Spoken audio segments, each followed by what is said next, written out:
here as well.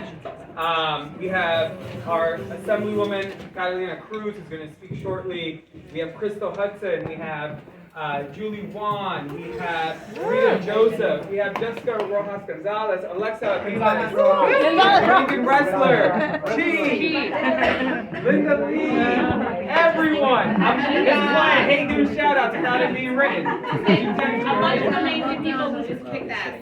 Yes. A bunch of amazing people who just kicked ass and made sure that we are going to be able to continue to represent our communities. We have a representative from Congress, from Public Advocate Jumani Williams. We also have a rep from Governor Hochul's offices here. So I just want to thank you all for being here. We have a very short program. We're going to let you guys get back to drinks and food. This year has been monumental in so many different ways. Our communities have been at the forefront of fighting against COVID. We have seen how essential our immigrant communities have been. And at the same time, we've been fighting to make sure that they are not deportable. We are making sure at the state level that they are getting the investment that they deserve and need. This year we won the Fund for Excluded Workers. $2.1 billion to ensure that our community that was left out of all relief got money back, that because they were impacted just as everyone else was. We got $1 billion for our small businesses from the state. $1 billion. And I can keep going on how much we've won this year. But I'm going to highlight one other huge victory we had yesterday. Yeah. Feels like yesterday. It was Thursday, where after nearly 13 years of fighting to restore the right of voting, we are now able to have successfully passed the Our City, Our Vote bill to enfranchise nearly 1 million people to vote in municipal elections. So, we have a lot to celebrate. So I want to make sure I'm seeing people eating. I want to see people, drinking up. It's open bar. Tip the wait staff. Yes. Tip the workers. Make sure that everyone feels the love tonight. And donate. You guys have QR codes on the tables. Scan them. It's going to take you to a donation page. If you haven't donated, donate. If you have donated, donate again. Our work is incredibly critical in this moment. We are working across the entire state of New York, from Buffalo down to Brooklyn to the East End and Long Island. Our work is ever more critical in this moment than it ever has been before. And we have an enormous amount that we are fighting for next year, and we can't do it without your support. So without further ado, I want to introduce you all to our board chair, Guillermo Chaffon, who is going to give you guys a welcome.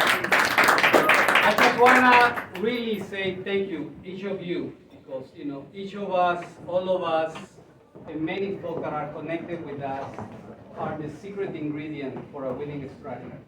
It's about us. I want to recognize Sara Valenzuela, also another board member, the NYC Action. And again, we want to wish you an amazing, between now and 31st of December, holiday season, and 2022 and beyond, to keep working with us. We must continue to do our very best for our immigrants, essential workers, and all immigrants that really expect from us to deliver the very, very best. And again, I want to recognize the leadership and the amazing staff of the New York Immigration Coalition, the NYC Action, and our first leader, Murad Owade. Thank you, everyone. Next up, I want to quickly introduce someone who not only is someone from our community, but someone who, prior to being in government and working in government, was one of our fiercest volunteers, advisors, someone who really, in all of her life, kept on moving our community forward, and now represents one of the diversest districts in Queens. Join me in welcoming Assemblywoman Catalina Cruz. I feel like I'm surrounded by family. Before I actually start whatever I'm gonna say, can the folks who are staff of the NYC just stand up? Can we give them a round of applause? NYC action, I gotta be proper, all that good stuff. But without them, none of us would be here. You guys who are pushing every single day for us to do the right thing, not you though. For us to do the right thing. This is how you joke with family. Like, they are like the family that I've had for, God, 10, 15 years. Murad and I actually became really, really good friends. We were colleagues, but actual friends on the day that he called me. Actually, he knew that the Muslim ban was going to happen 2 days before it actually happened. And when he called me, we began working through how the state was going to respond. And that's what the NYSC is. It is a wealth of community support. That is why the action, the pact, is why we need you. So that folks like us can be in office. So that we can have the tools that we need to change the world. It is an unfortunate fact that we live in a country where people that look like us are yet to be respected. People that look like us had to fight, and this is for all of you guys who just got elected, had to fight for every single fucking vote. Every single vote. You earned it. And it is with groups like the NYSC Action that we get there. And so I'm the chair of the Task Force on New Americans, and it's an honor to be here. I am going to continue to push for just about it. You ask me for just the most random things, and I will always say yes. Because I know that anything that Murad or his team asks for, it is for the betterment of our community. It's to make sure that we have things that are as random as, hey, can we get XYZ agency to actually translate that information to something as important as what we're working on now, which is Plan D at this point on immigration reform. If we don't get immigration reform, we at the state must ensure that every single person in deportation proceedings has a lawyer. Woo! That's what we're working on. And I want to give a shout out to my vecina who is working to make sure that we're standing with our street vendors. We were at a fantastic briefing today, and I want to make sure, and I'm saying this here because the work that Jessica Gonzalez Rojas is doing to stand with our street vendors, the majority of which are immigrants, is something we're going to need the new folks to give us a hand at, and the action pack to give us a hand at. So I'm going to leave it at that, and just encourage you to donate a lot more, because those flyers ain't cheap, those mailers ain't cheap.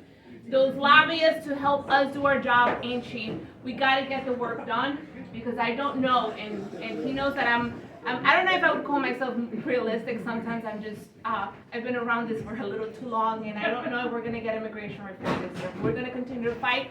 We're going to go down with that ship. That's right. But if we can't get it, we need you. And we need you to make sure that we can be in every single case, in every single deportation proceeding, fighting back. That's right. Thank you.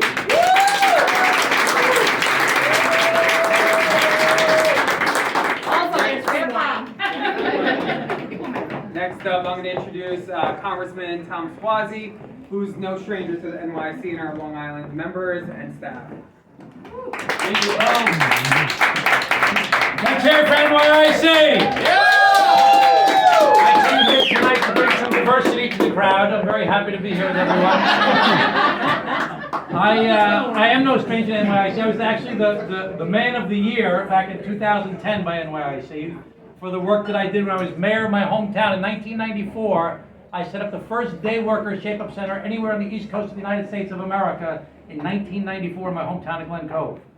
And when I was the county executive of Nassau County, I kicked ICE out of Nassau County. When my county executive in Suffolk County, Steve Levy, was like condemning immigrants every single day. I was standing up for the immigrants. I'm a first-generation American. My father was born in Italy. Came to the United States as a young boy, lived a great American success story. And I could give the same speech today that I gave back in 1994, which is that America is based upon an idea that all men and women are created equal. And it's not that all men and women with a green card are created equal, or all men and women that are documented are created equal, or all men and women from a certain country who speak a certain language are equal. He said every human being is equal and should be treated with human respect and dignity. Now that's a challenge in this country.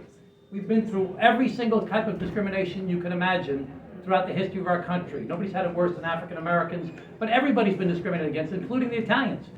When my father died in 2016, I looked at his high school yearbook, and they said, what do you want to do with your life? And most kids said, I want to be a doctor, I want to be a lawyer, I want to be an engineer, I want to travel the world. My father said, my goal is to be a real American. When I was a kid, I had seen that. I said, who thinks of that when they're a kid, when they're 18 years old? But I realized that when my dad died, which was 2016, you remember what was going on with Trump in 2016, it made sense to me that my father was 18 in 1939, and Hitler had teamed up with Mussolini, so everybody thought the Italians were all either fascist or in the mafia. And he lived a great American success story, went to college, fought in World War II, got the Distinguished Flying Cross, came back, went to Harvard Law School on the GI Bill in the 1940s as an Italian immigrant, but he couldn't get a job at a law firm because nobody liked the Italians. So I know it from my family experience what it's like to see people oppressed because of their status, or because of their ethnicity, or because of their immigration status. So I will do everything I can to stand with you, as I always have, to fight for immigrants in our country, in our state, and certainly everywhere I represent. Thank you very much, everybody. Next up is someone who has been no stranger to our community. She's been one of the leading reproductive justice rights national leaders, someone who has been a staunch supporter of Coverage for All, which is one of our top campaigns this year, and ensuring that our undocumented brothers and sisters across the entire state have access to health insurance, because legally they are not allowed to get health insurance right now. So, without further ado, I want to introduce you all to my sister, Assemblywoman Jessica Gonzalez. It's like literally everything I think about is in Arabic, so it's backwards anyway. So it's all good. But without further ado, Assemblywoman Jessica.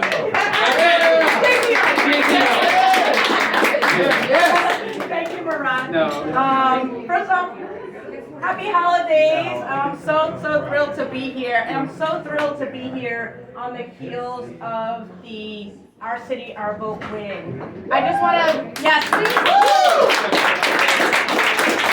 I have to say, this is actually an incredibly emotional moment. I got to join you all on the steps of City Hall. Back in 2002, I believe, I'm a co-founder of New Immigrant Community Empowerment NICE, and we were part of the early coalition that began thinking about what it might be to have our non-citizens be able to vote. And as you mentioned, it's restoring the ability to vote. Before 1920, non-citizens who were white and landowning were able to vote. And before Bloomberg decimated the Board of Education, non-citizens were able to vote for members of the Board of Education. So this is about restoring a right that has been taken from our communities. I'm a proud daughter of an immigrant. My dad's from Paraguay. How many Paraguayans in the house?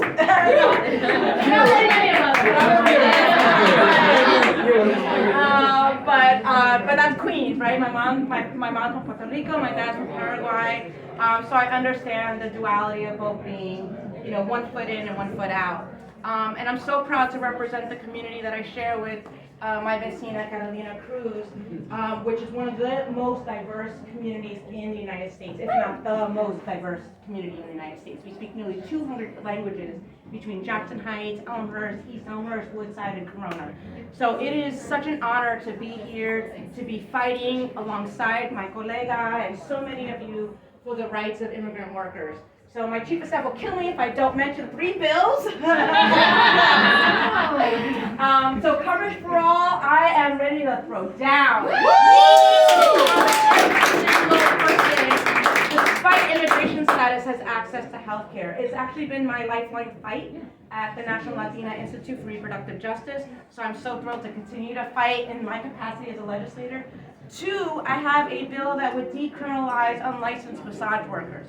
What that means, it would decriminalize and move us towards decriminalizing sex work. And we know that many of our immigrant communities are out there doing sex work, and we need to stop criminalizing them, and we first can start with our massage workers.